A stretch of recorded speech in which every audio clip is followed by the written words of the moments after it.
जय भारत जय संविधान। मी ॲडव्होकेट प्रकाश कदम आज रायगड जिल्ह्यातील सुधागड पाली या तालुक्यामध्ये मी आहे। 21 तारखेला पाली पोलिसांकडून धोंडू बबन वाघमारे या आदिवासी व्यक्तीला 2 लाखाची चोरी झाली म्हणून इल्लीगल पद्धतीने त्याला ताब्यात घेण्यात आलं। ताब्यात घेऊन त्या ठिकाणी धोंडू वाघमारे यांच्या म्हणण्यानुसार त्यांना पोलीस स्टेशनमध्ये बेदम मारहाण करण्यात आली आणि त्यानंतर असं कळलं की जी चोरी झाली होती तो चोर वेगळाच होता।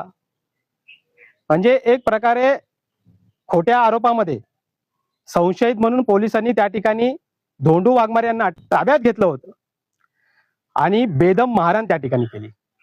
खरं तर DK Basu versus state of West Bengal या केसमध्ये सर्वोच्च न्यायालयाच्या ज्या गाईडलाईन्स आहेत त्या गाईडलाईन्सचं उल्लंघन या ठिकाणी पाली पोलीस प्रशासनाने केलेलं आहे। त्याचा मी या ठिकाणी जाहीर निषेध करतो।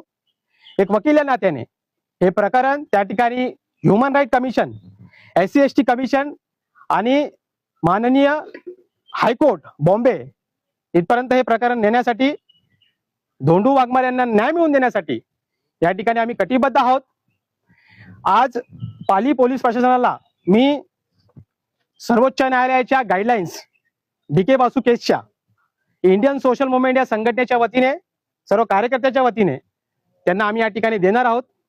या प्रकरणामध्ये ज्या पोलीस अधिकाऱ्यांनी हे कृत्य केलेलं आहे बेकायदेशीरपणे, सर्वोच्च न्यायालयाचा अपमान त्या ठिकाणी केलेला आहे, DK बासू केसच्या मार्गदर्शक तत्वांचा उल्लंघन केलेलं आहे, त्या सर्व अधिकाऱ्यांची डिपार्टमेंटल इन्क्वायरी झाली पाहिजे, त्यांच्यावरती निलंबनाची कारवाई केली पाहिजे आणि धोंडू वाघमारे यांना त्या ठिकाणी नुकसान भरपाई दिली पाहिजे, त्यांना न्याय दिला पाहिजे आणि ह्या प्रकरणाची निष्पक्षपणे, पारदर्शकपणे या ठिकाणी जे पाली पोलीस त्याचबरोबर SP DYSP उच्चस्तरीय चौकशी या ठिकाणी झाली पाहिजे, ही मागणी घेऊन या ठिकाणी आम्ही आज उभे आहोत। की जर एखादा गुन्हा घडला तर तो गुन्हा त्या ठिकाणी आदिवासी व्यक्ती करतो हा समज या ठिकाणी पोलीस प्रशासनामध्ये आहे।